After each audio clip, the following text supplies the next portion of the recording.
now we're talking high school football, and this week James Robinson from Rockford Lutheran needs 25 yards to become the all-time career-leading rusher in the state of Illinois. But somebody that's held that for since 2007 was Westville's Caleb Pratt, and with me right now I have his coach and the longtime coach at Westville, Guy Goodlove. And Coach, what do you think about all this going on? It's been a big thing here in Rockford. Do you remember that happening in Westville and was going on with Caleb?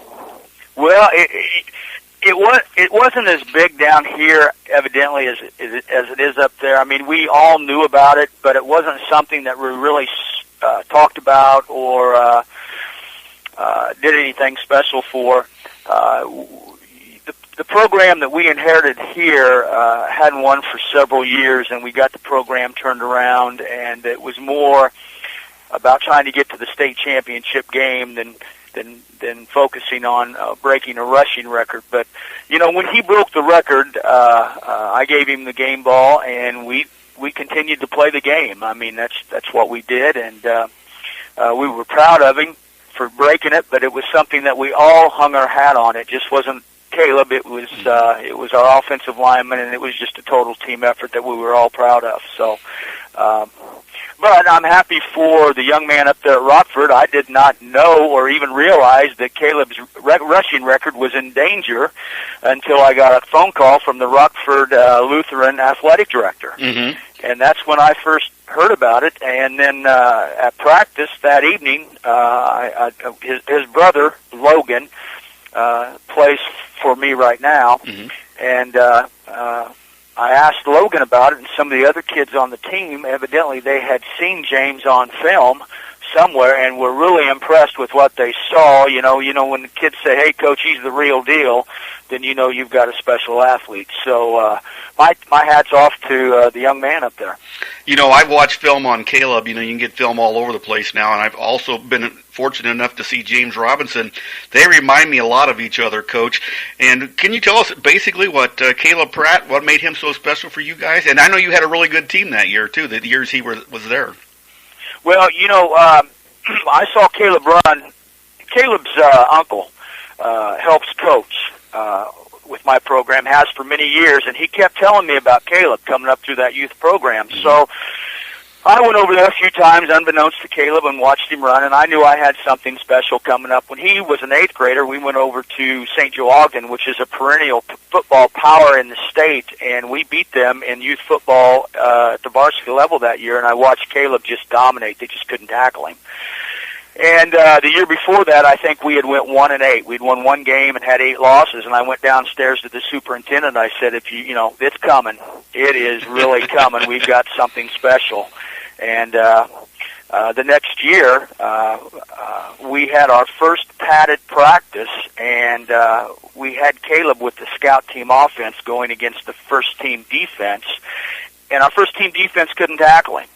And I had a dad that always came and set his lawn chair out and watched practice, and he had his reading glasses on down on the tip of his nose, and he walked over, and he said, "Coach," he said, "I'm not ever going to tell you what to do." He said, "But I think you ought to start that kid." And I said, "I'm way ahead of you." And from day one, Caleb started and never missed a beat, never missed a game. But the thing about Caleb was his will to win. He did not like to lose at anything. I don't care if it was Monopoly, you name it. He was competitive, and he just simply refused to get beaten. When he got beat, he wasn't, he wasn't a poor loser, but you could tell he was burning inside. And that's what made him so special to me. And as far as his running back qualities, his vision and his balance. If you didn't wrap him up and lock up his legs, you just weren't going to bring him down. And he saw holes that were just incredible. It's like playing Madden football on PlayStation or Xbox. You know, you can guide the running back through the holes, and it's easy to sit. You know, you can just see him develop. That was the way the kids would be out on the practice field, and they would be yelling, "Well, Caleb, press the X button," or he press the 0 button, meaning the controllers for PlayStation or for Xbox. I mean, the talent that the kid possessed. You know, we're in Rockford, which is a pretty good-sized community. Sometimes it's ranked as the number 2 community in Illinois. And, you know, a lot of pressure has been on James because they say, well, he doesn't play at the level as the big schools do. They're Class 4A, and you guys were 2A. But that never seemed, from what you told me earlier, that said that that was not really a big deal because you guys weren't even thinking about the rushing record. Do you kind of feel sorry for James Robinson up here in Rockford? Absolutely not. Enjoy the record. Yeah. You've earned it. I don't care what level you play. Football is football. I mean, we get hit just as hard in 2A as they do 4A. I mean, you know, as far as when you're comparing apples to apples, I mean, it's a tough game. And if it was an easy, it's like I tell my kids, if it was an easy game, we'd have 150 kids out for football. We only have 49 kids out. Mm-hmm. And be proud of what you've accomplished, and it's like Caleb always said, it's not just about me, it's about the entire team. This is a team effort. When our kids look back at the IHSA records and see Caleb's name up at the top of the list, they're just as proud of that as Caleb is. Hey, we helped put Caleb in the record book. I had the luxury of playing football at Catlin High School, which is now Salt Fork, which is a 1A school. Mm-hmm. And at the time, I blocked, and that's all I did. I never got to touch the ball. I blocked. I was a flanker, and we back in the day, in the late 70s, you never threw the football. And we blocked for a kid by the name of Jeff Campbell. And if you go down that IHSA record book, you'll see Jeff's name listed. And back then, he set the rushing record for the state of Illinois with over 5,000 yards. Mm-hmm. And I was just as proud of that as Jeff was. So absolutely be proud of what you've accomplished, and don't let anybody tell you any different. It meant a lot to us, and it meant a lot to the community. We just didn't stop a game and make a big production of it because Caleb didn't want that. Caleb just wanted to play the game and wanted to win. You know, I look at the record book, and I'm working on this article, and he had a bunch of records, much like James did. I mean, he was an important part of the team, but I think those two guys, Coach, if you'd ever get them together, you might think you have clones of each other because they sound exactly alike, and that's pretty neat about those guys, wouldn't you think?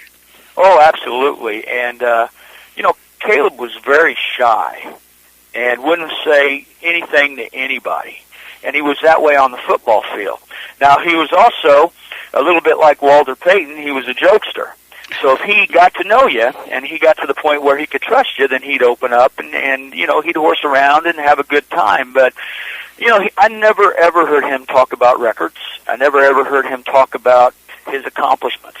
The only thing I ever heard him talk about was winning a state championship, and we got there twice and we came up short both times. But it's like I told Caleb, I said, at least you were here. Yeah. You know, most kids don't get this opportunity, and you got it twice. And that's just an amazing accomplishment in itself, and I think he's probably more proud of that than he is setting the state rushing record.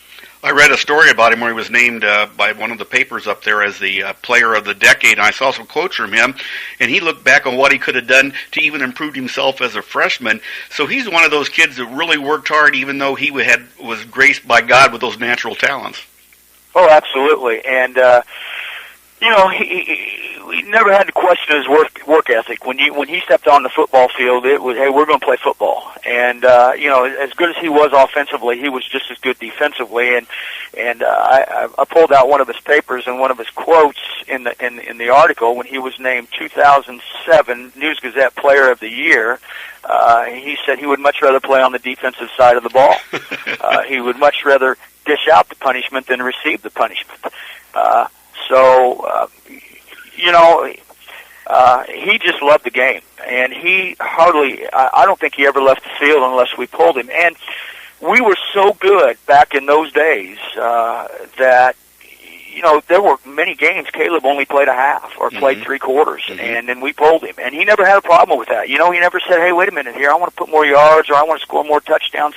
He never said that. And the thing about that time period was we had Caleb back there, and we also had a young man by the name of Eli Williams who went on and played at Illinois Wesleyan, and a kid by the name of Aaron Johnson. And Aaron Johnson was on the all-area team as a defensive back, and Aaron would have been a starting tailback for 100% of the teams that we played that year. I mean, we had a lot of talent, and the great thing about Caleb and all those kids was there was no jealousy on that team.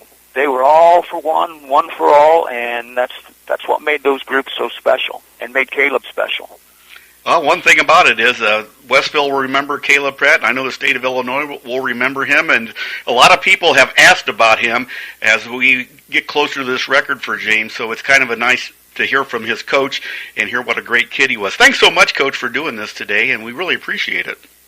Hey, I'll tell you what, tell James that we're proud of him down here. It's a heck of an accomplishment and something you'll remember the rest of your life, and records are made to be broken, and